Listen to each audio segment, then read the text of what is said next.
Those Characters from Cleveland, which first launched in 1981, was the character development division at American Greetings. Tasked with licensing existing greeting card characters like Holly Hobbie and Strawberry Shortcake into toys and cartoons, they quickly found success by launching new IPs like the Care Bears. But how did a company based in Cleveland, Ohio, make such a large impact on children's media during the 1980s? And what would it take for Rust Belt cities to contribute to popular culture in the modern day? So I'm pretty sure that most people who start playing this episode, they're going to start out having no idea what this is. But to clarify, it's not the Cleveland show. Yeah. And I think that also people will be very surprised that these characters did come out of Cleveland. And I guess, that's like a big part of this whole episode. But it feels like everyone knows Strawberry Shortcake and the Care Bears. I mean, I wouldn't have wanted to do an episode strictly on children's media if it didn't, relate back to our central thesis. But I think that how surprising it is for like these massive IPs to have come out of the Rust Belt in the 80s. It's like really intriguing. Oh, and it feels almost anonymous too. Like that's, me being from Buffalo and you being from Chicago, I feel like I could ask almost anyone I know and they wouldn't know that these characters were originated from Cleveland. Yeah. And what's nice too is, the company's name tells you everything about it. Right. Yeah. And then I wanted to do this episode sort of as a follow-up to the last one that just got released on Soft Countryana, the Victorian/country goose aesthetic of the 80s, because I feel like that targeted the same demographic. It was 1980s suburban women with traditional values that were kind of subtly religious. Yeah. And the franchises that came out of TCFC, if you analyze them, you'll see little tidbits that relate back to Soft Countryana. So we'll talk about that a bit towards the end. For sure. But before we talk about those characters from Cleveland, we should talk about the company that started it, American Greetings. So is this something you're familiar with before this week? No, not really. I think that maybe just the brand had passed me by or something, despite being pretty ubiquitous with greeting cards in general. But yeah, if you go to, say, the greeting card section of a Target, you'll see Hallmark and then American Greetings because it's the second biggest greeting card company in the United States. But yeah, I think when you're usually buying a card, you just pay attention to what's on the front, not what's on the back. So you don't usually see that American Greetings logo. Yeah, absolutely. But the history of the company, it's pretty interesting. So it was founded in 1906 by Jacob Saperstein. He was a young Polish immigrant who began by selling greeting cards that were imported from Europe door to door. And then it was only beginning in the 1930s that American Greetings started producing its own designs. And around that time, the Great Depression happened and greeting cards became this really affordable gift. So they surged in popularity. Yeah, it kind of reminds me of postage stamps or something like that. That became a very cultural icon at the time, just because it was so easy to produce. Yeah, print media. Cheap. Yeah, exactly. And, American Greetings implemented self-serve store displays in 1929, and that was another key to their success. Retail stores used to keep all merchandise behind counters, like an old-timey candy store. And customers had to interact with retail workers in order to get the merchandise. So customer service used to be a big part of the experience, but self-serve shopping only became standard beginning in the 1930s. Yeah, so a lot of the success of American Greetings, it's always been tied to letting the public decide what they like. Yeah. But before we start talking about those characters from Cleveland more, let's talk about Cleveland, Ohio. Is that a city you've ever been to? Yeah, I've been a few times. Yeah. What did you go for? For concerts, Rock and Roll Hall of Fame. I don't know. Mostly just concerts. Okay. Yeah. I've only ever been there for a layover when I was going to New York City and a flight got canceled. So I saw from the air, but I've never been on the ground. Right. But I find it intriguing like I do any Rust Belt Great Lakes city. It used to be one of the biggest cities in the entire country. It had over 900,000 people. I think, a lot of the intrigue of those characters from Cleveland, it is just that this is a place that people think nothing happens in now. Yeah. Not in the present day, not in the 1980s. I read an article this week where someone had said oh yeah, the heyday of Cleveland, if it's not now, it's the 1890s. You have to go back that far for it to be this place that people think is growing. Yeah. That's a lot of these Rust Belt cities, even if the population has turned around, and I think that's pretty rare for almost any of them.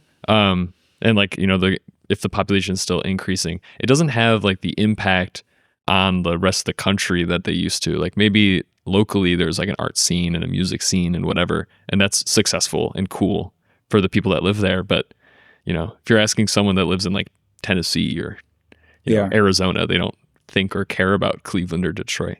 Yeah. They might have, legacy industries like how Sure. Detroit has the auto industry. Cleveland, they have Sherwin-Williams. Yeah, that's what I always associate as being their like, very special industry. But, if we were to theorize like, okay, how did all of these beloved children's characters come to be and come to like emerge from Cleveland? Elena Kucharik, who we're going to talk about in a bit, she designed the Care Bears. She speculated that Cleveland was the source of these beloved characters because Cleveland lacked a little bit of the, let's just say, the sophistication that you get out of the East Coast. She's a Cleveland native, so she's allowed to say that. But I do think, she's kind of implying that Cleveland natives or Clevelanders, they have a bit of a provincial nature to them. Right. And that provincial nature, that is what enabled them to create unpretentious designs that were simple, that appeal to children. Yeah, it's a very blue-collar region of America. It's not, maybe in a time, like you said, like in the 1890s. I think that was probably around the time, I think Cleveland at some point had the most millionaires per capita. But yeah. Every place has had that moment. But, after that, it's always been like a blue-collar place. Yeah. I think another way to frame this that's a little bit nicer than the way Elena said it is just, that Cleveland is a Midwestern city. Midwesterners are nice. Yeah. These characters, like the Care Bears, they're just friendly and nice in this Midwestern way. Mm-hmm. I've found this with there was a movie that took place in Buffalo called Buffaloed, and it's a terrible movie. But it made me so angry because the person who created it, I think, was from Cleveland or somewhere maybe Chicago, somewhere like in the Midwest. And she was like, yeah, I visited Buffalo, and it was like they had this like small town charm and whatever. But she made all the characters like dumb. And that was just like so bothersome to me. Like everyone was just like an idiot and used like a home phone on the wall. Like it was 1980, but it was supposed to be contemporary. I don't know. It just, It makes me think of Napoleon Dynamite, where the technology is a little dated. Yeah, it is totally like Napoleon Dynamite. I want to watch that now because I love Napoleon Dynamite. This is like one of the best movies. Maybe I should like the movie more and relate it to Napoleon Dynamite. But yeah, I would like to make the Silent Generation argument, if I could, that things do happen there. Like I was saying, like LeBron James is from Akron, which is right outside of Cleveland, and he played for the Cavs and won a championship there, and there's the Rock and Roll Hall of Fame, and I don't know, they have a pretty good theater, it has some district. things. People go there for a reason, but not on the scale of like any of the biggest major cities in America. It's interesting. It used to have the nickname the Vacation City. Really? Yeah, they would market themselves that way as like a good place to visit. But I don't know anyone that has ever gone there just for fun. But yeah, I guess does going there for a specific concert that has nothing to do with Cleveland count as fun? Oh, yeah. No, I now know you've gone there for fun. They actually also, if I could add one last thing, in defense of Cleveland. Yeah. They have, I think, the best art museum I've ever been to in America. It's huge, and it's in this like big sprawling campus of other museums and stuff, and it's free. Nice. And it's so amazing. There's like a big glass atrium in the center, like kind of like the Met. Yeah, I would like to visit it and check that out. Yeah. But I still think that Cleveland has the reputation of being a bit boring or being uneventful, which is what makes this topic interesting or intriguing. Right. But I want to pose the question to you. So do you think Ohio has a quote unquote major city? And how would you define a major city? Yeah. This is something that's like kind of strange because like I think that Ohioans will like argue about what is truly the biggest city of Ohio, because they like, if you look at different metrics of all three of the biggest or the three biggest cities, they all kind of top each other in different ways. Like Columbus has almost 1 million people, but it is kind of like a glorified college town. It's just incredibly sprawling. It has the lowest population density of the three. Or actually, Cincinnati's a little lower. But 4,000 117 people per square mile. That's pretty low. Yeah, it's like 3 times lower than Chicago. But you know, Yeah. it's no like on any grand level, no less dense than Cleveland and Cincinnati, and those feel like real cities just as much as most other Great Lakes cities do in terms of population density. So if you were to, create a definition for a major city, how do you define it, or what would you emphasize? I think that maybe what is the region of people in like that travel to that city to So it needs to be something. a regional power. Yeah, it needs to be a regional power. Yeah. Yeah. For me, I think the general public, a lot of people, they think of major city and they really emphasize the major part. They think about cultural capital or just strictly the population. But for me, I analyze the city part, and I try to look for places that have a sizable population that actually have urban lifestyles where they walk to work, cycle to work, take public transit. What's the population density? How big is the skyline? But I find it interesting that, Ohio, they have these 3 cities all with the letter C that all are competing with each other to be kind of mid-sized, and none of them are really breaking out of the pack to be like a large or major city. Yeah. But I think it is kind of tragic in a way that Ohio and their politicians, they're bad stewards of their big cities in the mid-century. Like Cleveland, it could have been, as big as Chicago potentially. I mean, if they had just had better policies. Instead, they let the population fall by 2/3. Yeah. I mean, I think that, as a Chicagoan, like a born and raised Chicagoan, you maybe have a skewed perspective of what a big city is. 4,500 people per square mile can do in a place that is old like Cleveland is. Like Buffalo, I think, is around, and I'll stop talking about Buffalo so much, but it's so close to Cleveland. It's, it's 3 hours away. And very similar population density, very similar fall in population over the years, but it is an old city in the sense of how the grid is set up, and you're just like the bones. And that population density is low, but you can do a lot with a city that's like that, that's built like that. And I think you would be surprised if you went there, and it wouldn't feel as not dense as anticipated. Yeah. I mean, for me, and when I think of these like big cities that have, poor urbanism or they've been hollowed out, St. Louis always comes to mind first. I mean, it just had such a big, the gap, especially with downtown from what it used to be. Yeah. And I'm sure Cleveland and Columbus and other cities like that are a little bit better, but I do want Cleveland to do well. Yeah. I think conceptually it's interesting. I need to go there and find out if I actually like it.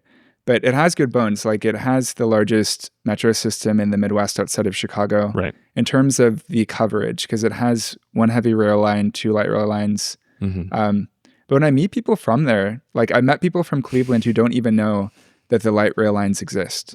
That's absurd to me. I started talking to them about their metro system, and they've been like, "Oh yeah, the Rapid." And I'm like, "Are you talking about the red line or the blue or green?" And they're like, "Wait, what? The lines have colors?" And I'll open up Apple Maps on my phone, and they'll look at it and be like, "I didn't know there are all these lines in my city." Yeah. Well, they're thinking of, they are changing the heavy rail to light rail. Yeah, they'll convert it, which I think will be good, because then it will kind of, I think, integrate them all. They'll all have the same rolling together. Yeah, and then it won't. They'll all kind of carry the same weight in a way. Yeah. What's cool too is they Cleveland currently it has a BRT, and that BRT, it could theoretically be converted into a light rail line, which is pretty rare. But cities have done it, like Seattle and Ottawa in Canada.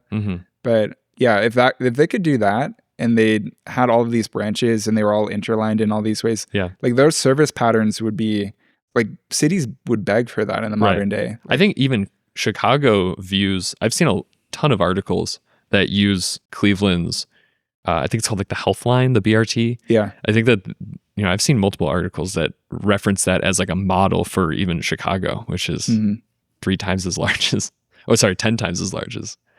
Cleveland. No, I've heard it's a good BRT line, but their metro system has the lowest ridership per track mile in the country. Right. Like, it's really like abysmal.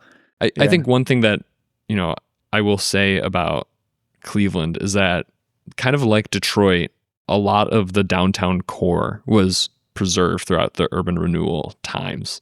Yeah. And that's something I can't say about Buffalo, and that's why downtown Buffalo is like really, really sad, is that over half of it is gone, and never replaced. Where, you know, in the last 10 years, Cleveland has like had this tremendous effort to redevelop like their 5 like main skyscrapers right around the public square in the center. Mm-hmm. And they redesigned the public square to be very accommodating to people. And now all the buildings that surround it, including even Terminal Tower, have residential units in it, which I think, from what I've heard, has done a great job making downtown feel a bit more lively. Yeah. Yeah. I mean, I think cities should invest in the areas that are doing well. It's an unpopular opinion, but like, yeah, making those even better will just radiate out. Yeah. Like to say that LaSalle Street is like in Chicago is some sort of like bustling place would be, you know, absurd. It's like really Quite dead. very dead. And I don't know, Cleveland has been doing a decent job picking up the slack in that way. Yeah. So back to the topic. Yeah. Back to the real topic. Yeah. So those characters from Cleveland, we're going to use the abbreviation TCFC a lot of the time to refer to the company because it's shorter. And TCFC, those characters from Cleveland, it was created as a division within American Greetings in 1981 in order to license existing characters like Holly Hobbie and Strawberry Shortcake. But they really struck gold with Care Bears their first year. They started developing that in 1981, and then it generated $2 billion in sales in the first 5 years. But it's actually a little bit difficult to find information on the actual company of those characters from Cleveland. It's much easier to find information on their franchises, but something I did find from the article, Cleveland's Greetings, was that TCFC, it was a group of 15 odd writers, illustrators, designers, and executives responsible for some of the country's most iconic toy brands. Yeah. So they really weren't that big. But actually, that's kind of common for children's companies. Like Pokemon, for example, they only employ 450 people, but they rake in $2 billion a year. Right. Like if you have a successful formula, like you really don't need that many employees for children's companies. Right. And they were, you know, like Pokemon is like doing most stuff like in-house, where, you know, TCFC, they were licensing that stuff to Kenner and, you know, a bunch of huge toy brands of that era. Where they just had to draw things and, you know, license it out. So it's honestly a great model. Yeah. Another piece of information I was able to find on the original company. So when I was researching this week, I kept trying to picture in my mind where they worked. Because, you know, these are just such colorful franchises. And I was like, were these people working in like a boring office park in the suburbs, like the American Greetings headquarters? But I actually found they worked in a cool old building from the 1890s, the Western Reserve Building. Mm-hmm. And that was where they were designing all of these characters. Yeah. I bet they hated it. In the 80s, they probably were wishing that they were in a suburban office park. But yeah, I think we were just transitioning out of that like downtown work lifestyle at the time. But I mean, to me, the building, I'm glad they worked somewhere charming. I agree. No, I completely agree. Yeah. So before those characters from Cleveland existed, American Greetings had a lot of success with this character, Holly Hobbie. Holly Hobbie is a character first designed by artist Denise Holly Hobbie, which she sold to American Greetings in the late 1960s. Holly Hobbie was so popular that American Greetings couldn't keep up with the demand solely through greeting cards. And this like totally unlocked a memory for me for some reason, or maybe I'm, you know, implanting a memory, but the old drawings of Holly Hobbie like very much are stuck in my mind, of the one like where she's standing sideways with like the flowers or pussy willows or something. And there's like, I saw one where there was like a boy in a tree, like maybe climbing up or climbing down, and she's like looking up at him. And I don't know, maybe I have seen those just because of my proximity to Cleveland, but yeah, I mean, they feel like a fever dream of just, you know, pictures you've seen at your grandma's house. But yeah, the original designs for Holly Hobbie are a little strange in that she's really mysterious looking. You can't see cute eyes or face, which isn't very common for children's characters. Yeah.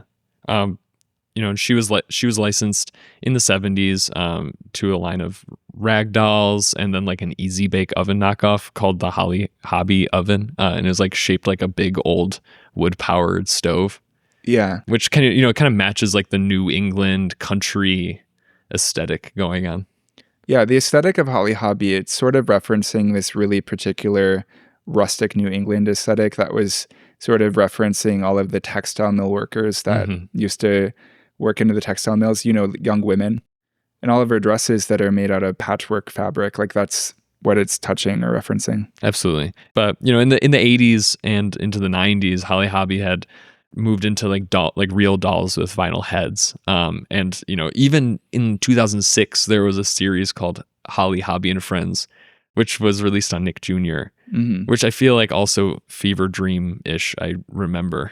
Yeah, but the 2006 reboot of Holly Hobbie has no visual association with the original character. That just looks like a regular tween. That doesn't from look 2006. like a textile mill worker in the 1840s. She has like one of those like puffy hats on, which is like almost like a bonnet, but like it's like a little cap from 2006. But in the lore, she's supposed to be the great-great-granddaughter of the original Holly Hobbie, which is just a great I feel justification. Like, but yeah, it's, to me, I never heard of Holly Hobbie before this week, but she was actually one of the biggest characters or female characters in the world in the 1970s. Like she was everywhere. Again, I feel like I've never seen her, but American Greetings, they saw what happened with Holly Hobbie and they were like, wait, our greeting card characters, we can license other ones. Yeah. So they started to have an eye for that sort of thing. And the next character they saw a lot of success with was Strawberry Shortcake. Right. But her origins are a little bit murky because there was a legal fight around who originally designed Strawberry Shortcake. And I think that was probably part of the justification for creating TCFC, the division, because then they could establish copyright more clearly by pointing to their designers who were designing works for hire, as opposed to designers like Barbie Sargent, who were doing freelance work, and they couldn't establish the copyright as clearly. Sure. Yeah. I mean, Care Bears are, maybe their most monetarily successful brand, but Strawberry Shortcake is one close second. Is so famous. I would say like a long-standing, like nowadays. Do you consider Care Bears or Strawberry Shortcake to be bigger? Yeah. I wonder who technically wins, but I bet Care Bears probably won, again, like in terms of money, but like to this day, I feel like people still like are nostalgic for Strawberry Shortcake more than Care Bears, just because of its like long-standing media. But yeah, it's like funny to think about that character coming from a greeting card originally. Yeah. So let's talk about that history a little bit more. So Sure. Barbie Sargent, so she was a freelance illustrator working in the 1970s, and she was, designing hundreds, thousands of different greeting cards for companies like American Greetings. And in 1973, she created a design that she referred to as Strawberry Girl. It was of a character that looks a lot like Strawberry Shortcake, but it includes daisies on the bonnet and she's holding flowers. So it's a little different. But the similarity, like I'll put a link in the show notes to an image that compares the two, almost identical right from the bat. Yeah. And then later in 1977, she creates additional designs that streamline it a little bit more. But ultimately, the credit goes to another illustrator who was working for American Greetings at the time, Muriel Farian, or this is who American Greetings tried to credit, because according to the lore, as quoted in an article, American Greetings, they directed her to draw something that is daisies, strawberries, a rag doll, and the colors are pink and red in 1977. And she literally just ripped off Barbie Sargent. Like if you compare like images side by side, there have been a lot of articles on this. I mean, Muriel Farian, she did do something, like she did create her own designs, say with like the side characters for Strawberry Shortcake, like Blueberry Muffin, Apple Dumpling. But Barbie Sargent won the legal fight for a reason. Right. Yeah. I mean, the drawing is, I was shocked that it's like you traced it and then mirrored it. It's the same character. Yeah. She's got like a bonnet just like Holly Hobbie, and she has like a country apron and the like puffy sleeves and stuff like that. But yeah, no, there's this one news article where before they launched Strawberry Shortcake, the character, using Muriel Farian's like streamlined design, there's another news article where they're holding up Barbie Sargent's design as like teasing the character, being like, look, this is the next thing we're coming out with. That's so wild. That's messed up. Yeah. So anyways, I mean, she won the legal fight, Yeah. but then she did something really interesting. So she got the copyright from a judge in 1983. And then she gave it back to American Greetings without a big legal payout because apparently she just wanted the character to thrive. Yeah. She really just loved that she was the creator of Strawberry Shortcake. She didn't care as much about the money. And that kind of reminds me of the biblical story of the judgment of Solomon. Do you know that? Yeah, they cut the baby in half. Yeah. Yeah. I'll explain that a little bit more for the audience. But basically in the Bible, there's this story where King Solomon, 2 women come to him and say that this baby is their child. Mm-hmm. And he doesn't exactly know, who is the real mother. And so then he facetiously says, I will just cut the baby in half and give you each one half. And then one of the 2 women claiming to be the mother is like, okay, that's fair. The other one is like, no, like, do not kill my child, like give it to the other woman. And so he judges that woman who is being more benevolent and selfless with her love was the true mom. And I feel like that's kind of what happened here with Barbie Sargent, where she's like, no, I created this and I'm so proud of the act of creation that like, I just want this character to be everywhere. Yeah. Yeah. No, that makes sense. And this story was parodied. I don't know if you watch Seinfeld, but no, I feel like on Seinfeld. That was my introduction to the Judgment of Solomon, was an episode where Newman is Solomon and 2 characters are fighting over a bike, and he wants to cut the bike in half, which is just like it's just a great episode. But that's the only reason when I hear Judgment of Solomon, I'm like, Seinfeld, that episode, the bike episode. I mean, I'm not even that like well versed in all of the biblical stories, but that one's always stood out to me because it's so violent and bizarre. Yeah, the most violent ones are the most interesting to me, like Job or something. Yeah. So Strawberry Shortcake's design, it was slowly developed over the course of the 1970s, but it really, like, she reached peak popularity in the 80s. She's much more of a 1980s cultural phenomenon, and that's because that was around when TCFC came along to then focus on licensing and get her into more and more products. Yeah. But she also had a really big like revival in the 2000s. Did you ever see her toys? Oh my God. Yeah. I almost, when I didn't realize until I was much older that Strawberry Shortcake was such an old IP. I always imagined it being a 2000s thing because of the revival being so successful. Yeah, I knew back during when I was a kid that it was originally a 1980s toy because my oldest sister, I think she was born probably 1982 or 3. So like she actually played with the original toys. So then by the time my youngest sister was born, she was going out and buying her like the entire line. Like she had, Strawberry Shortcake, Apple Dumpling, Orange Blossom. She had the house that Strawberry Shortcake lived in. It's a giant strawberry. But one of the interesting things about Strawberry Shortcake toys is that they have a smell. Each of the dolls smells like what they're named after. So like Strawberry Shortcake smells like strawberries. And like half of the fun of those toys was just sniffing their hair. Yeah. It reminds me a little bit of like Hello Kitty in a way. Like it's just like this like multi-generational cultural like little icon for girls. And it's just fun. And like that's the whole, like I don't even know how deep the lore could possibly go with. I mean, there are villains in the Strawberry Shortcake universe, like Sour Grapes and... Yeah.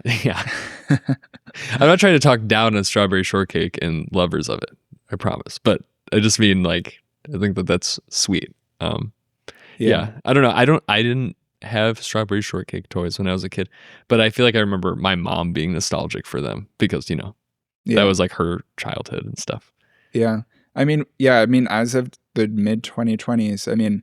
There are IPs where like people are nostalgic, not for the original ones, but the reboots and the reboots of the reboots. Yes. Yeah.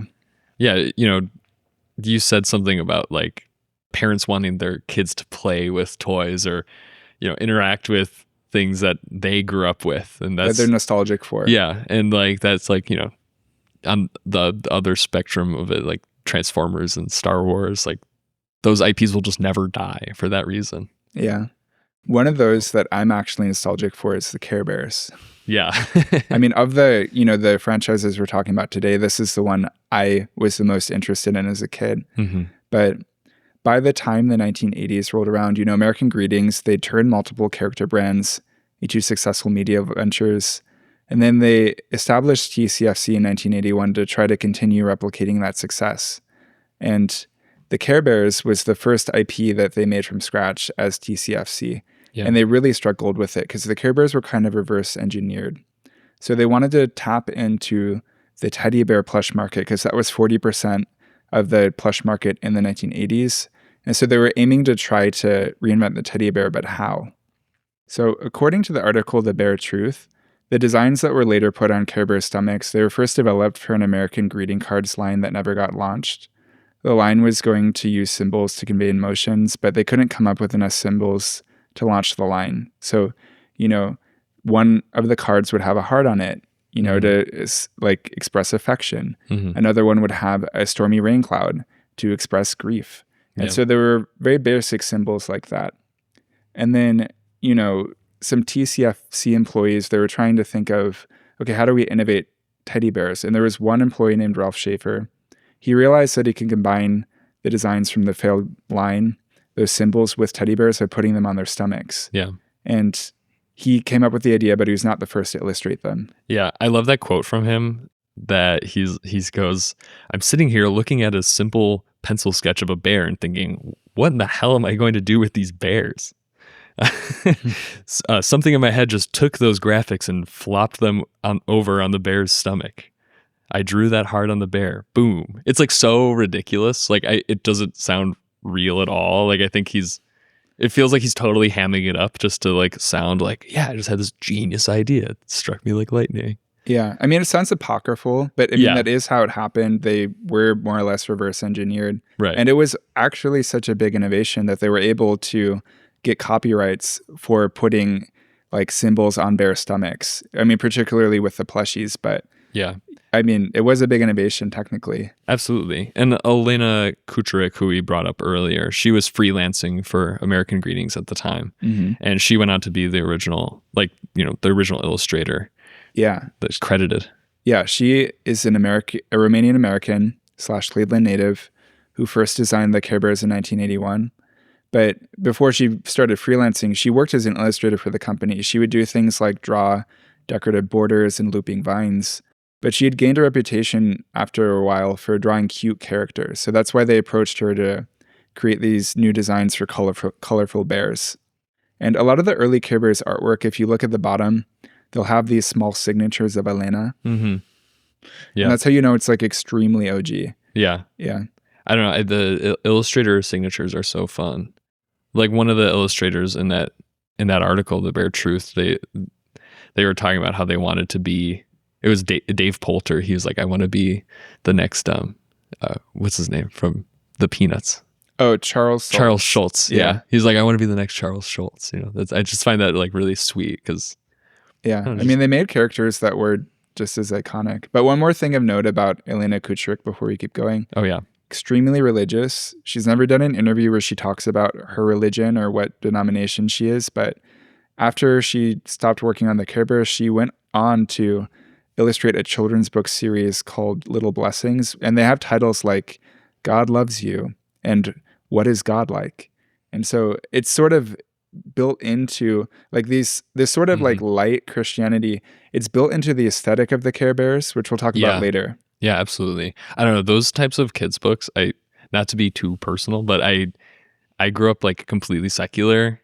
So whenever I see things like that for kids, like it's fine. And like you can raise your kids however you want. But I get like a sense of like culture shock almost. Like I'm like, wow, there's really kids reading God books. Yeah. I mean, anything like this is sort of a culture shock for me too. I mean, everything about Savkantriana. Yeah. It's like looking into a different world, right. But I can understand it. No, I can totally understand it. I think it's something about it being Christian or something. Like, I feel like if it was any other religion, I'd be like, okay. But because I guess Christianity is so embedded into like America or something, but where I grew up in a completely secular part of it, where it's like, wow. It's just surprising when you see it when it's so explicit. Yeah, it's the explicitiveness. Yeah.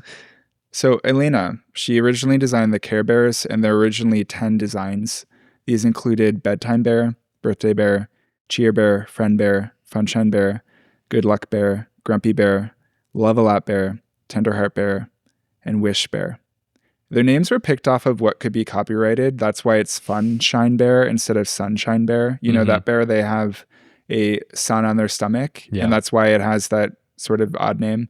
Yeah. Yeah. The names are not like the most, some of them are not the most memorable. Like, I mean, Love-A-Lot Bear maybe is memorable if you're like a big Care Bear, Yeah. fan. But I think like coming up with that name, I bet they weren't the most excited about Love-A-Lot Bear. Yeah.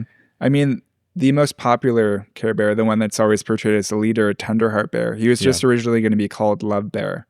And Tenderheart Bear is a lot more, that I think is more memorable. It's less obvious what he is or what his message is, but it's less generic. Yeah, he's like more neutral than Love-A-Lot. Yeah. Yeah. I mean, I'm gathering that you're not like a Care Bears stan, but do you have a favorite of the 10? Looking at the pictures, probably like Grumpy Bear. I just love that his symbol is a rain cloud, but there's hearts in the rain as well. Like, I think that's just like, I don't know. It's like so deep in like a funny way. Yeah, no, he's a very necessary comedic foil to the other Care Bears because all of the other Care Bears have more or less the same personality. Right. And I mean, it's to the degree that Bedtime Bear sleeping half the time, like that's notable. Yeah. It's like, oh, she's asleep. He's like, it's like Eeyore or something. Like you need like or Squidward. Like any big series of positive characters needs like one miserable person. Yeah. Yeah. And I mean, Grumpy Bear does that really effectively. I mean, doing research over the course of this week, I started to like him a lot more. Mm-hmm. But as a kid, I liked Bedtime Bear and Good Luck Bear just for the colors, really. Mm-hmm. You know, as a boy, I liked blue and green. Mm-hmm. Yeah. So those two appealed to me the most. And I mean, that's a big part of the appeal of the Care Bears. It's just they come in all of these colors. You can collect all 10. Mm-hmm. And I don't know if this really originated with them or like where you can trace this back to, but just, I mean, that's something that's existed in marketing for a long time. It's like if you want to increase consumption, you just release a product in a range of colors. Right.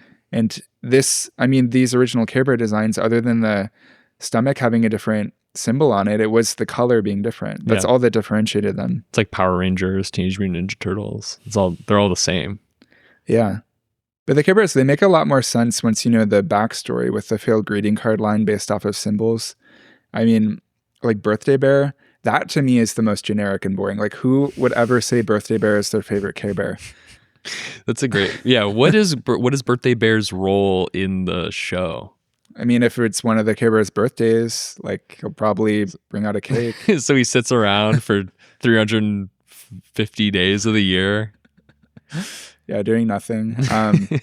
No, I mean, I watched 2 movies as part of research this week, but yeah, I don't think he talked in either of them. He's not like that big. Just didn't have to be any of their birthdays. Yeah. But yeah, I think a part of the enduring popularity of the Care Bears is that they're tied to holidays. Like, you know, the Perfume Nationalists, they put out an episode we'll reference later on Care Bears in the Land Without Feelings, the original Care Bears movie that dropped in 1983. But he mentioned in that episode that one of his favorite Care Bears growing up was the America Cares Bear, this sort of patriotic bear that is a little bit 4th of July coded. Yeah. And he said that, you know, of all the bears, his mom has held on to that one because she brings it out for the 4th of July. Yeah. So like these can, you know, remain in people's homes just because they're decorations. Right. That is like, again, it adds on to the suburban aspect of this whole thing. Like it feels so suburban to have just one Care Bear in your basement all year until the 4th of July, and you put them, you know, on your stand-up piano or whatever. Yeah. Because you're just so excited to finally put out your Care Bear for a week of July. Yeah. I mean, I wish I held on to more of my Care Bears from when I was a kid. I only have 2. Yeah. I have Tenderheart Bear and Champ Bear.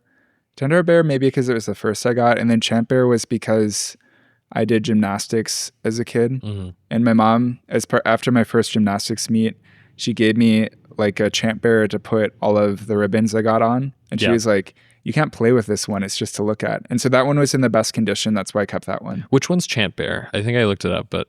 It has a trophy on its stomach. It's like the Jock Bear. Yeah. That's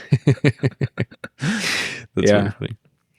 But okay, so there were 10 original bear designs. There are other bears that got added, like Champ Bear. And then there were also the Care Bear cousins. And these, I think, are the coolest. I mean, the Care Bears are fine. But with the Care Bears movie in 1985, they debuted 10 other designs that were not actually bears, like Braveheart lion, Lots Heart elephant, Playful Heart monkey.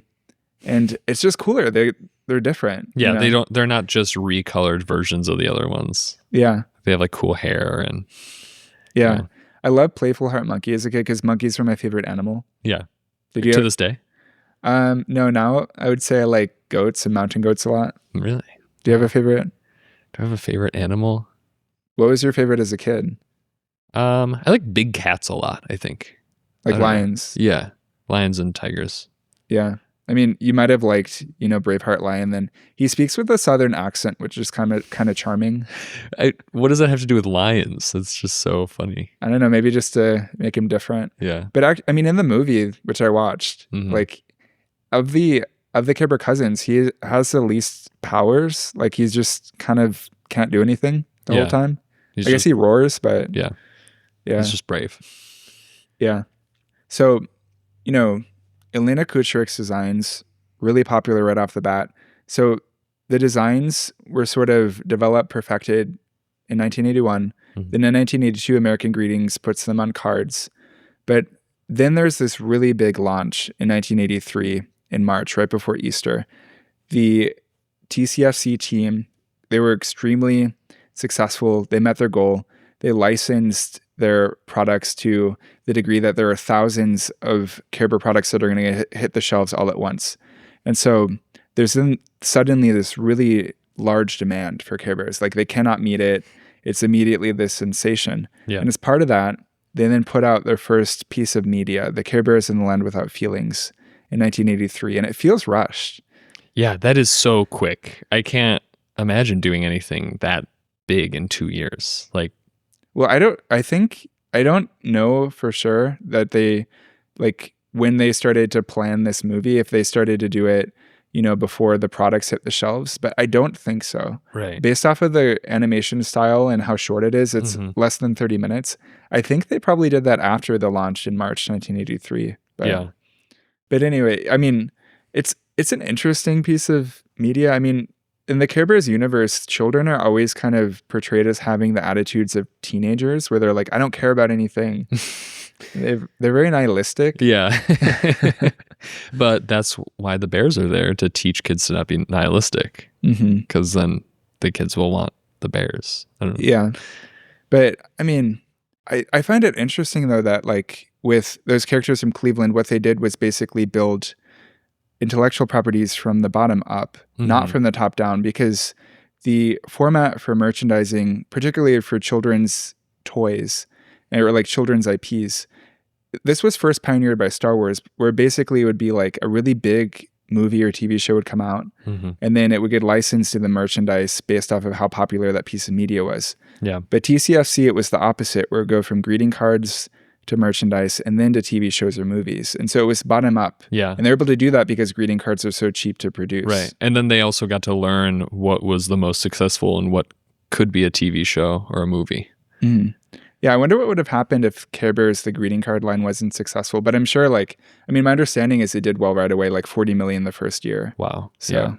Yeah. I mean, just some other random 80s characters would become the face of TCFC for the next 20 years. yeah. I mean, yeah, there are a lot. Like, if you look at the Wikipedia page for those characters from Cleveland and you see all the franchises they came up with, there's some really weird ones that Right. like no one talks or thinks about today, Yeah. like Nosy Bears. What? It's almost like all the McDonald's characters. Like there's like the few that everyone knows, and then there's like deeper cuts that are like the Hamburglar and stuff. Yeah, I mean, there's the outer space one that they spun off into that like drink-based McDonald's spinoff. You know what I'm talking about? No. You Cosmix. okay. Cosmic. Sure. Yeah. That was like a McDonald's character where it was like an alien. But, Right. I'm glad you knew where I was trying to go with that. Mhm. Yeah. So Care Bears, one of my favorite media franchises as a kid. Mm-hmm. I think this will be interesting for the audience to know, but I was hyper fixated on franchises that were before my childhood as a kid. Like, Yeah. part of this was because I grew up with 4 older siblings, Mm. but I would hear from them about say my oldest sister, how much she liked Strawberry Shortcake, or like she liked Rainbow Bright. Mm-hmm. And I got into Care Bears because of the 2003 reboot.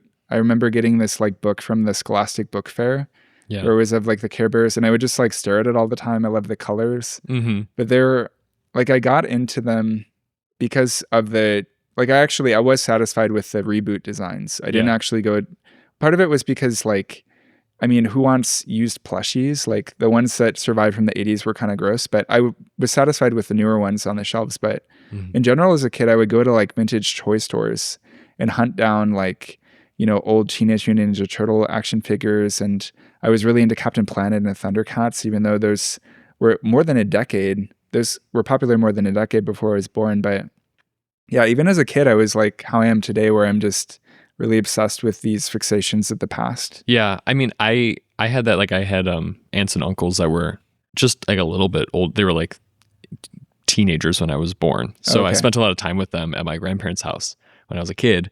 And they gave me that kind of, you know, love for early millennial life. But that was through more like old Mac computers and music and old cameras and stuff. But not, I don't know, maybe Nintendo games. That would be maybe the closest thing to that. But I don't know if I ever watched, or like Land Before Time, if you know that movie. I think that there's like now 100 of those movies, but like the original Land Before Time.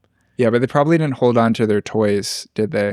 No, they had toys. I mean, they held on to them from childhood? Yeah, they're like hoarders in like a funny way. Yeah. I mean, it was a shame. My older siblings, their 1980s and early 90s toys that they had, they didn't hold on to them. Mm-hmm. I mean, I don't think they're like, families know, like, you know, based off of what happened with Pokemon and Pokemon cards, like, whatever toys are coming out for kids now, they could be worth something in the future. I doubt they're throwing them away. But it was unusual, you know, in the 90s to hold on to things from your childhood. Yeah, I think that maybe that's why those things are so valuable now, though. And now because everyone's just hoarding everything, there's no more scarcity. Like in 30 years, everyone's going to say that they had a certain Lego set or whatever. Yeah, that's true. But another reason I loved the Care Bears, it's because it was like kind of gay. Yeah, for sure. Yeah. So, you know, I listened to that Perfume Nationalist episode. By the way, do you know him? No. Have you ever heard about him? So he's, you know, an alternative podcaster / Twitter personality, kind of problematic in that he's into MAGA. He's a gay guy. So it's in this like, you know, ironic way. I don't listen to him very much. Ironic way. I mean, you know, it's like a dirtbag left, like interest in Trump, not like a very earnest, like I grew up in a conservative area interest in Trump. Okay. But yeah, I mean, I listen to him occasionally, his Perfume Nationalist podcast, but usually it's always on soap operas I've never seen from the 70s and 80s. It's not like interesting.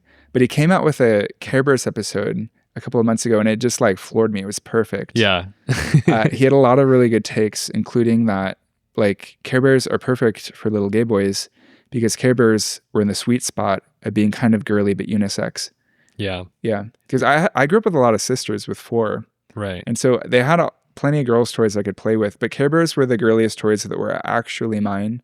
Where like I had, I think about 10 of the bears, maybe a few books, and I didn't feel embarrassed to like them. Like they were still boy-coded enough that I could like, I didn't have to hide it, you know? Right. I mean, that was something that stood out to me in that article with the illustrators, that Dave Poulter would just refer to just moms and kids. Like, you know, I'm sure if the illustrators of Strawberry Shortcake were talking, they would say daughters. But Care Bears was just kids, because I think that they were really trying to market towards just like a neutrality of children. Yeah. And, you know, maybe moms, because in the 80s, a mom was more likely to just be home with their kids watching the cartoons. But, you know, kids of any gender could use like understanding emotions through just these like silly characters and symbols. Like these all bears. Yeah, all kids need to understand what emotions mean, or like associate pictures with them. And you know, that's not a girl thing.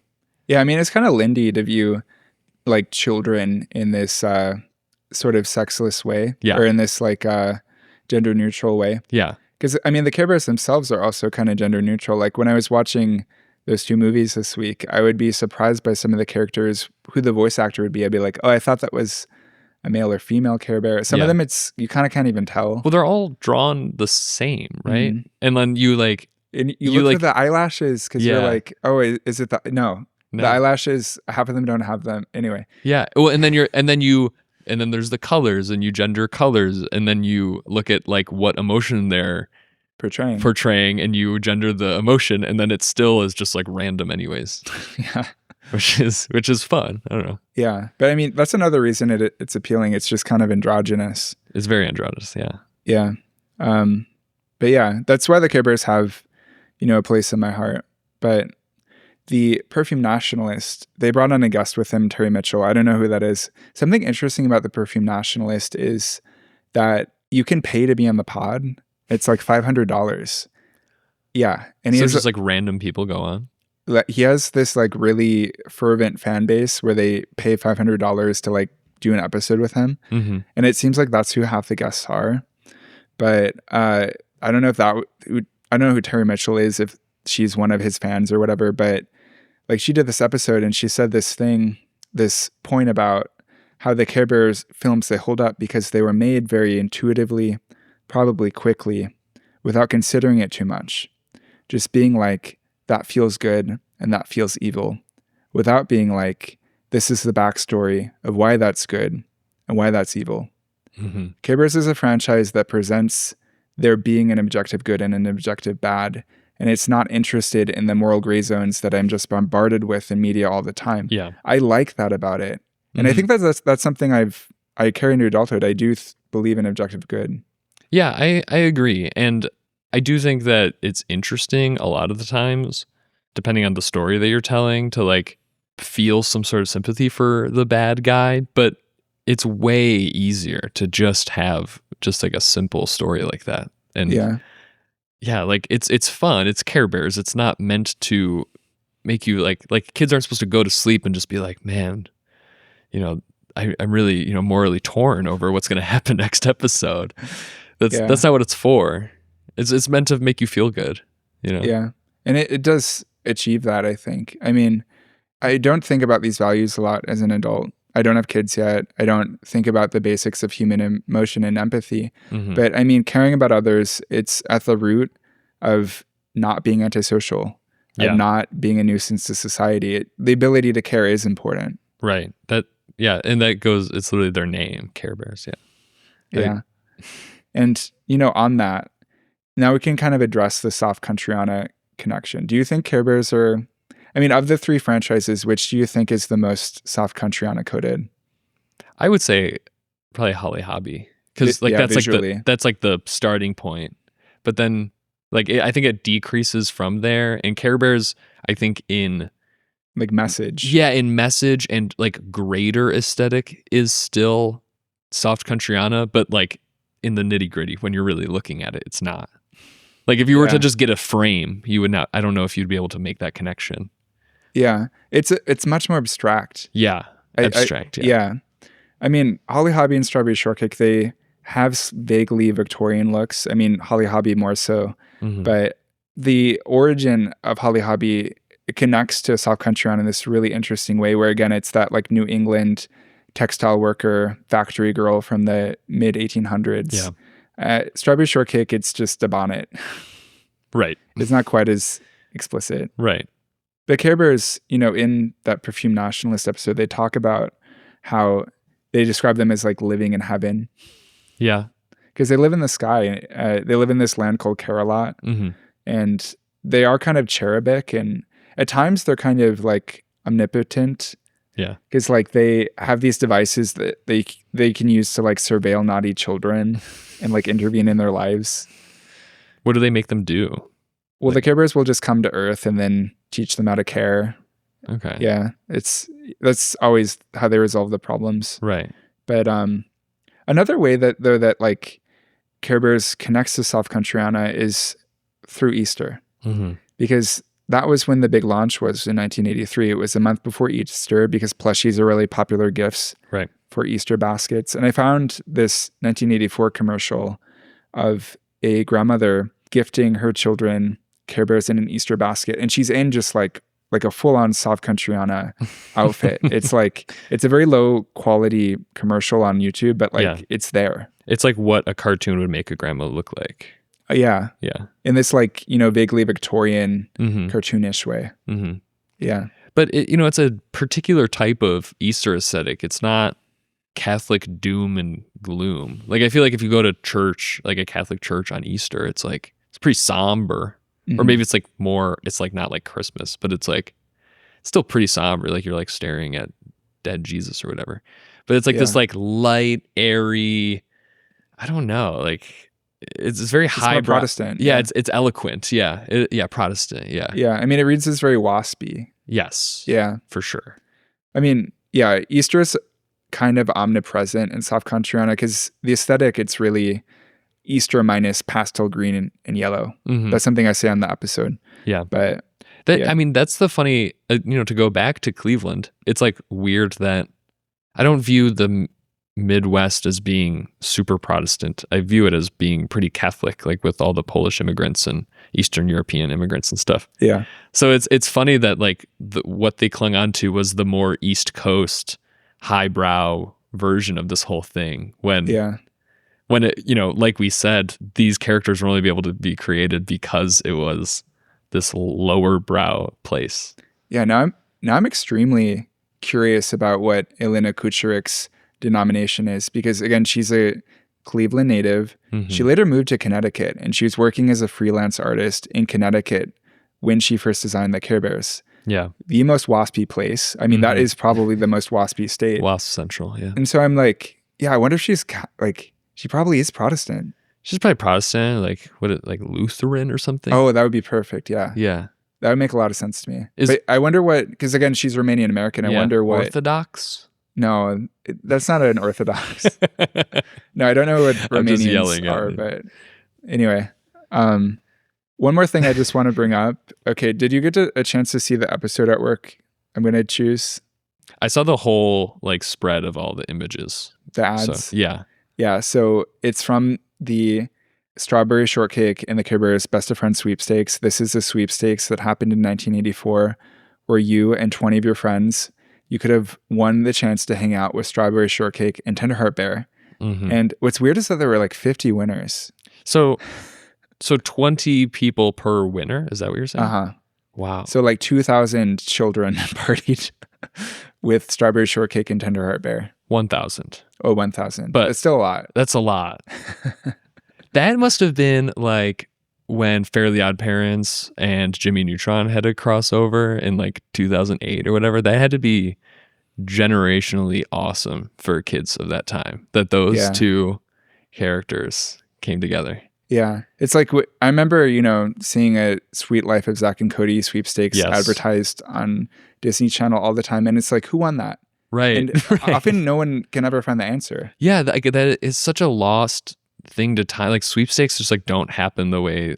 Yeah, like the Danables, like they're on the Danables commercials, and I was like, yeah, whoever. Why can't someone do like a Reddit Ask Me Anything? Like I won the sweepstakes. That needs to happen. Yeah. Have you ever won a sweepstakes? I don't think I've ever even entered a sweepstakes. I think I was very cynical towards chance and odds in my young Yeah. life. Yeah. I can't remember winning anything like that. I've won like grants. Like I got to go to Brazil for the first time, Okay, but that's like that's very that's not a different. sweepstakes. Yeah. No. That you got to be watching live television and call in to some number before it goes away to, I feel like, win a true sweepstakes. Yeah. And then to round out the episode, I want to pose the question: what do you think it would take for Rust Belt cities to contribute to popular culture in the way that TCFC did in the 1980s? I like we talked about it. I think that there is stuff happening in Rust Belt cities that is pretty interesting on a local level. And is it like making those places more interconnected, like making the Lakeshore Limited Amtrak line run more than once a day or something? So you could just go to Cleveland every once in a while and see music from their music scene, or I don't know. It feels like it's just the investment of it, where, like Buffalo, we talked about in one of the previous episodes, had Nightmare Alley filmed in it. Yeah. And, a few years after that, they built just like a new soundstage in the city. And that's been bringing more movies to Buffalo. I think they're mostly like Hallmark movies, but that's like what Care Bears really is. It's not like, the grandest thing ever. But there are like, I feel like a bunch of movies being filmed in Buffalo that are just kind of like lowbrow popcorn eating movies. But I mean, as part of my research for this week's episode, like, I think that the way for this to happen is first the entertainment industry in Los Angeles needs to decentralize, which is kind of happening. Yeah. And as part of that, I did find out that New York State is actually drawing in a lot of film productions, which at the time, actually, I was reading it as New York City. I didn't actually think, oh, they're going into upstate New York. That's interesting to learn. But, I read the article, Los Angeles, Hold On, Hollywood is Slipping. They detail that superhero movies have fled to London. 3 major studios, Netflix, Paramount, and Lionsgate, have inked expensive deals to build or lease new production bases in New Jersey. States like Georgia, Louisiana, and New Mexico are fighting for their share of projects with generous tax incentives, while Illinois is becoming a player in its own right. Yeah. So the big 5 now, they're California, New York, Georgia, New Mexico, Illinois. Yeah. I mean, I do think like Georgia is maybe the one that people talk about the most because I think a lot of TV shows are filmed there. Yeah. So there's always like something going on in Georgia. That's what I thought before this week. I thought what was probably happening was the centralized entertainment industry was just moving from one central location, Los Angeles, to another central location, Atlanta. But no, actually, it's becoming dispersed. Yeah. And that's great. That's like what we used to have. If you have that infrastructure built for big movies or big TV shows being filmed in a place, then you also have the infrastructure and means to make smaller companies there that are able to disperse to the rest of the country. And then you have media and entertainment going all throughout the country and then maybe the world, depending on how popular. Yeah. Like, do you know Reading Rainbow? Yes. Yeah. That's from Buffalo PBS. And I feel like that defined like Gen X childhoods for a lot of people. And I don't know, it reminded me so much when doing research for this, or I just was thinking about Reading Rainbow. I'm like, I bet no one would ever think that came from Buffalo because it really was such a great thing that happened. And like, it's just because we have PBS there and they just, distributed it to everywhere. Yeah. Syndicated all throughout the country. Right. Yeah. And this was just like, it's like when you listen to regular NPR and they're like, oh, now we're just in this city. And it's like some reporter from that city doing some random story that has nothing to do with that city. That was just like Buffalo's time slot was Reading Rainbow and everyone loves Reading Rainbow. So yeah, we just need that infrastructure, I think. Yeah. It's great to learn that, another beloved piece of children's media wasn't coming out of Los Angeles. Because actually, fun fact, those characters from Cleveland, the corporate structure got changed a couple of times. Now I found out it's called Cloudco Entertainment, and it's based in Los Angeles. It's not in Cleveland anymore. Yeah. Which kind of ruins it. That's brutal. I know. I mean, there is a large entertainment industry in Los Angeles. I mean, it's going to continue to have some talent there just due to inertia. I mean, there's so many actors, but there's no reason for it to be so centralized. Right. Other than the labor pool. Because it's not like Los Angeles has industrial inputs they're using for the film industry. That's not how it works. And it's not that, like, all actors don't live in Los Angeles either. I'm sure a lot of actors that live in New York or live in Chicago would love to travel somewhere closer than LA for any job that they get. Yeah. It's like very common to like live in New York and then, I have a job in LA for the next 3 months. A bi-coastal lifestyle. Yeah. And, here, the entertainment industry, it's becoming decentralized. And it's going to different corners of the country, the East Coast with New York, New Jersey, Southwest, New Mexico, the South with Georgia. The only Rust Belt state that's really drawing in film shoots, Illinois. We made big investments like the Fields. Have you heard of that? Yeah, I have, yeah. Yeah, it's the Marshall Fields former warehouse. And it's been turned into this 23-acre media campus with purpose-built sound stages. And so that's like part of the reason why we're drawing in talent. But here, our bread and butter, it's really Chicago Med, Chicago Fire, Chicago PD. Yeah. Each of those has 11 plus seasons. Yeah. I mean, even ER it took place at Cook County Hospital. It did. Yeah. Okay. And that was like 8 seasons or something. People love ER. And that's like a Chicago show. Yeah. I meet library patrons who are retired where they just go and try to get hired as extras because it's something to do and they like seeing themselves on TV. Yeah. It's like the show's made for them. Yeah. I have, like, since moving here, I'm not used to just things being filmed where I live. And there have been like maybe 3 times when I'm like shocked as to what's happening right now. And someone's like, oh, it's an episode of Chicago Fire or whatever. And what the most recent time was a few weeks ago. I was walking out of my side of Logan Square Station, and there had to be 100 people on the platform, which never happens. So my first thought is, oh, the trains are stopped, like backed up or something. And I start walking towards my section, and I have headphones in, and someone is running after me, and everyone keeps talking, but I don't realize that they're talking to me. And someone runs after me, and they're like, "You have to go the other way. They're filming on that side." It was like so embarrassing. I had to like walk through the whole extra crowd as this guy like escorted me up, like down the whole platform and up the stairs. Yeah. But they had the entrance to the station marked as Red Line Clark and Lake, which doesn't look anything like, Dill Pickle Co-op or whatever. It's like really funny. Yeah. I mean, Red Line, that station is underground at least, so they got that partially right. Yeah. Yeah. But okay, back to TACFC. So I don't think that, children's media companies can really capitalize off of that TV shows or movies to merchandise formula that they perfected in the 1980s and 90s. No.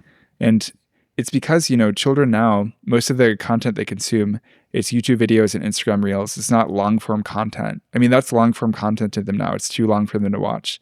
And so when I walk through the toy aisles of, say, Target, it's usually like the only new IPs where the toys come from. It's usually video games like Minecraft or Fortnite. Yeah. I don't know. I don't want to be like too optimistic or like devil's advocate here, but YouTube videos and Instagram Reels are sort of I could see them as being the ground level of like what greeting cards were back in the day. They cost no money. Yeah. They're so easy. You don't even think when you consume them, and you're like seeking it out yourself. And I could imagine, I mean, except for maybe like their algorithm, it's kind of like the algorithm's giving it to you. But I could imagine a world where the algorithm is like, wow, this is the most successful YouTube short ever for 7-year-olds. And then they make a movie out of something like that. I think there's probably already been movies made by YouTubers about nonsense that adults don't understand at all. Yeah, I've heard of that. Like some random, slightly famous YouTuber stars in a movie and it's popular. But yeah, no, that's interesting because, the thing I like a lot about those characters from Cleveland is it's because it was a underdog story. Yeah. Like the Care Bears movie, it was the most successful non-Disney animated film of all time when it came out in 1985. That's amazing. Yeah. They were like, it was this David versus Goliath thing, and it was this bottom-up way again of creating IPs. But yeah, you're right. You're totally right. Because it's like, say with Skibidi Toilet, that's just probably some guy who now has this like beloved children's franchise that I don't really like or respect, but it worked. Yeah, I wouldn't like describe, if any, like take the Minecraft movie. It's not really a David and Goliath type situation. Like it's pretty like corporate slop, to use that word. And I think that we just kind of like live in that world now. So I don't know if we would ever have that charm, or it'd take a long time to like get that type of charm back into the entertainment that we consume. But yeah, I don't think that it's gone. I think that we get more and more weird niche stuff that kids like that don't have a ton of monetary backing because of platforms like YouTube and Instagram Reels. I don't know. That's true. I mean, there is a certain charm though to, these characters starting out as designs on greeting cards you give people because you love them and it's their birthday. No, it's obviously not anything like. I wish that pipeline still existed, but that only could have happened in that, brief moment in time in the 70s and 80s. We also I feel like are just getting less material that's like branded for kids, but is also for adults. And that I think is like something that people like our age, that's like something that we hold on to our like childhood cartoons for. And like even SpongeBob is like the most kids show ever. But when you watch the first like 5 seasons, it's like not like it gets funnier as you get older in like a lot of ways. Or like Adventure Time and Regular Show. Like Regular Show is about 24-year-olds that are bad at their job. Yeah. I mean, I think Cartoon Network is a very specific case. Yeah. Because now, like, they basically don't create new programming. They have 2 original shows running right now, Teen Titans Go and We Bare Bears. Both of those are spin-offs, not even original IPs. What is We Bare Bears? It's spin-off from? or no, it's We Baby Bears is what's playing. It's a spin-off of We Bare Bears. Yeah. So, and the only like projects they have planned in the pipeline are like reboots or spin-offs of Adventure Time and Regular Show. Right. So more content that's for like adults who are nostalgic. They're not even trying to market to children anymore. Right. Nickelodeon is still trying to create new children's shows and like trying to hold kids' attention. But I feel like Cartoon Network's given up. Yeah, and it stinks because Cartoon Network was so good at it. And like Teen Titans Go, for example, is a spin-off of a show that is like quintessentially like for kids but can be enjoyed by adults. Mm-hmm. And Teen Titans Go is like the worst show ever. It's like so brainless. Yeah. And like childlike. I don't know. Did you see that toy that went viral recently on like Instagram and TikTok? It's of like Robin like twerking. There's a toy you can buy of Robin twerking. Yeah. There's a toy of it. I guess that, there are like every once in a while I'll see like a clip from that show. I'm like, that's like kind of a raunchy joke in the middle of this kids show. But Cartoon Network was always a bit more raunchy though, I think. Yeah, it's a bit more raunchy, but it's not like dark or like deep the way that original Teen Titans was, or like Adventure Time is like incredibly deep and depressing. I remember this one time I was watching the original Teen Titans and my grandmother walked in, and it was when like Slade was like gut punching Robin and Robin was like looking like he was gonna die, and my grandma was like pissed off. She was like, this is not right. Yeah, that's or like Total Drama Island. Total Drama Island is crazy. Mm-hmm. It's like, oh my god, that is just an inappropriate show, I feel like, because it's Canadian. That's true. Yeah, no, that's true. The Canadians are going crazy up there. Yeah. But anyway, thank you for doing this topic with me. Very out of our usual wheelhouse, but thank you. Yeah, no, thank you. Okay. Bye, everyone. Bye.